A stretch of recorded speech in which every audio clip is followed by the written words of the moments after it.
I'm here today with Sarah and Austin McCombie of the Chatham Rabbits.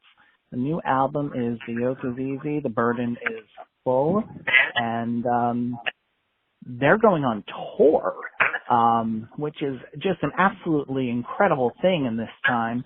But first up, let me talk about the song you just heard to lead off the show. It is called The Pledge, and it deals with some heavy history from the Carolinas, from the South. Austin, why don't you tell me about the message you're trying to get across with that song? Absolutely, yeah. So Sarah and I were both born and raised in North Carolina. We've been in the South our entire lives, and for so many reasons, we love it here, and the landscapes are so beautiful, and we live in an area where we can go to the beach in 2 hours, go to the mountains in 2 hours. It's just incredible for so many reasons. Yet there's also this really dark underlying tone throughout all of the South, really, and obviously with the history of slavery and just oppression, and those topics really weigh heavy on us, and we think about them on a daily basis. And so this song's really just our way of kind of dealing with that and addressing that issue, even when we're playing at a music festival and we look out and it's just, lush green grass and people having such a good time. Underneath all of that, it's important to remember, what has happened in the past, and that some of those things are just still lingering very much in today's, in today. So that's really the inspiration behind that song. Yeah, when you talk about lingering, what are some of the things you see that's still going on today that you're pledging to change? Yeah, that's a really great question, Trevor, and I appreciate that you asked it because, even just as recent as the Ahmaud Arbery murder in Georgia, that's not too far away from where we are and where we play our music. Those sorts of incidents, and also, Confederate statues that we see constantly, in our own town, knowing that actual lynchings took place in not very far from where we live. There's just such an underlying history, as Austin mentioned, that's just so present, and it's easy to just look forwards and move ahead and only focus on how beautiful it is here and all the great things, but there is just such an unrecognized history that we're constantly dealing with. Yeah, and one of the things you talk about in terms of how to move forward is inclusion. I'm sure playing traditional-ish bluegrass music doesn't necessarily put you in crowds that are teeming with people of color.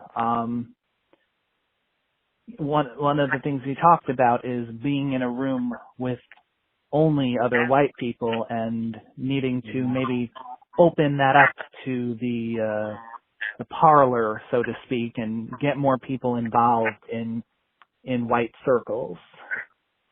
Yeah, definitely. I think when we were writing the song, when I was writing the song, and I was thinking about lines that were, in a song you only have a certain amount of statements you can make. And so there's a bunch of issues to be dealt with, but what are some of the things I can really relate to? And one of those is as much as my heart's in the right place sometimes about being inclusive, I've certainly been sitting around and talking about inclusion, and all the people in the room are white, time and time again. We've all been there.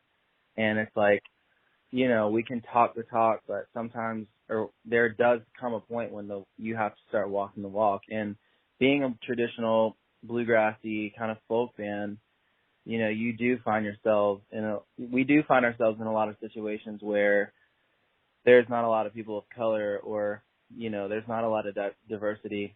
I will say I do feel like there is a movement happening with a lot of younger millennial bands where people in the South and in this genre of music are trying to make efforts to expand and be more inclusive. And it's really encouraging to see that. And this song's just our small contribution to that.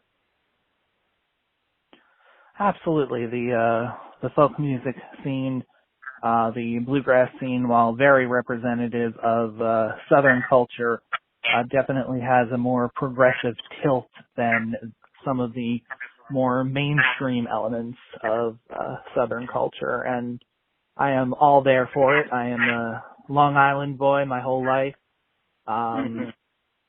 Definitely towards the left end of the political spectrum, but I always seem to find myself drawn to the elements of Southern culture that aren't, the positives, the art, the car racing, the fun stuff. But I don't always want to,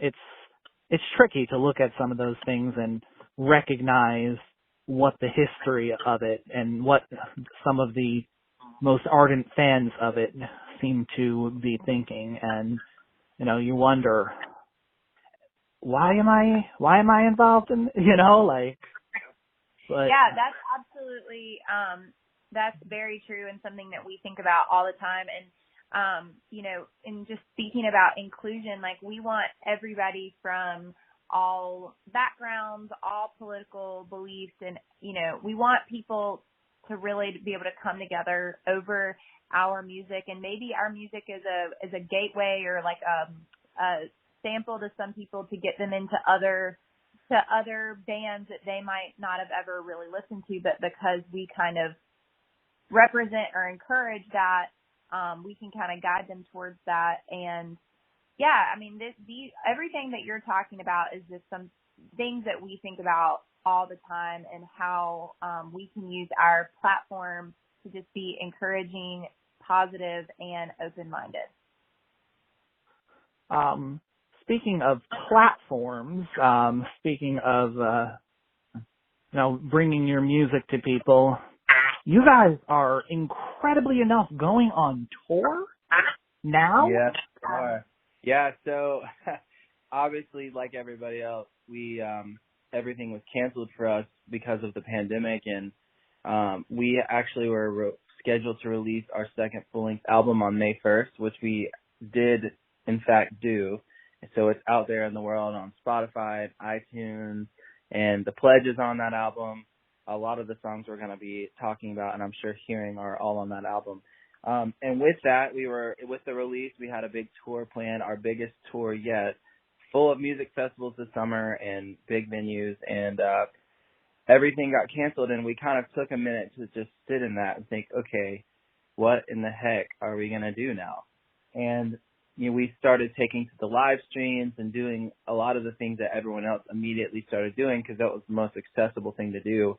And then we really started flexing our creative muscles and thinking, how can we still get in front of people? Because as cool as some of the live streams are, there's no replacing that face-to-face interaction and energy that you can get from live music, which is why live music is so important. So yes, we came up with the idea to bring our music to people while they are staying at home. And we've been working with HOAs and neighborhood organizations to roll through the neighborhood on our flatbed trailer with our sound system on the back and just bring joy to people during this time through playing music. And it's just been the most rewarding experience. So tell me what one of these concerts looked like. You say face to face. I hope you mean face to mask to 6 feet to mask to face. But exactly. Tell me how are people seated? What are you doing? Yeah. So what we're doing is we're like Austin said, we're working with the HOAs and specific neighborhood organizations, and before we appear in the neighborhood, they send out an email with all of the instructions on how to basically behave in this type of concert and how to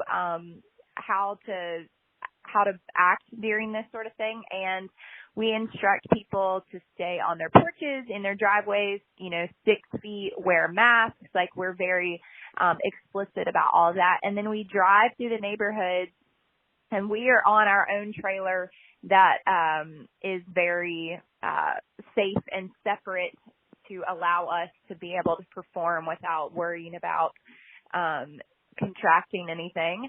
And we are driving through the neighborhoods, and we have a few stopping points that we, in a given neighborhood, we typically stop like 5 to 10 times. And we'll stop and we'll play 3 or 4 songs for the people that can see us from their porches in that area. And it's basically just a little mini concert, just a little taste of what they would be getting if they came to see us at a normal show. And then we say goodbye, and then we drive on, and people can, remain on their porch or on their stoop or in their driveway. And we just go on to the next group. And it's just been so, like Austin said, so encouraging, so life-giving for us, because the screens, after a while, and doing the live streaming, it was draining us a little bit. We were getting a little bit of screen fatigue, and just seeing people, even if it's from a great distance, even if we're just seeing their eyes because their mouths are covered with a mask, it's just been so good for us, and we feel really thankful that we've been able to do it. Are you making or losing money on these neighborhood tours?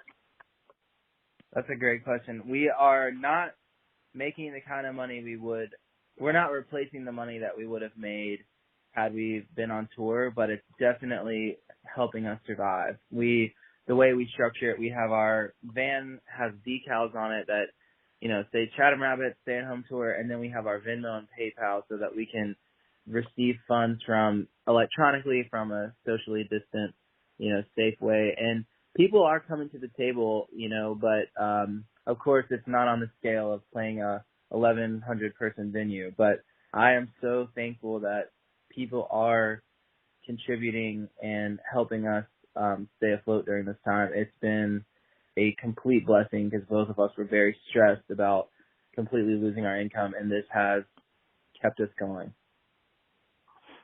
Do you know anyone else who's charting that model, or are you really testing it out for everyone?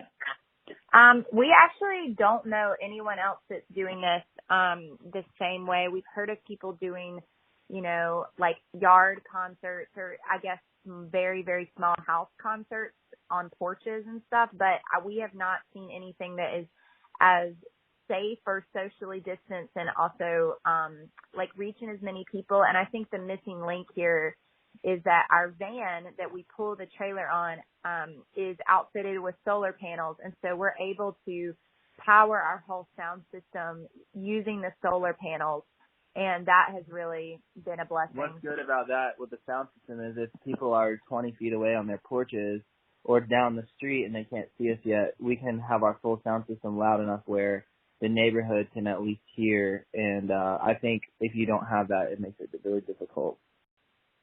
That sounds like a truly unique and awesome experience, and I need to start having some words with my neighbors about just how we're running our neighborhood in such a fashion that this hasn't happened yet.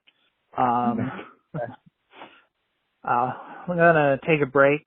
Gonna go and listen to the song This Year, and we will be right back.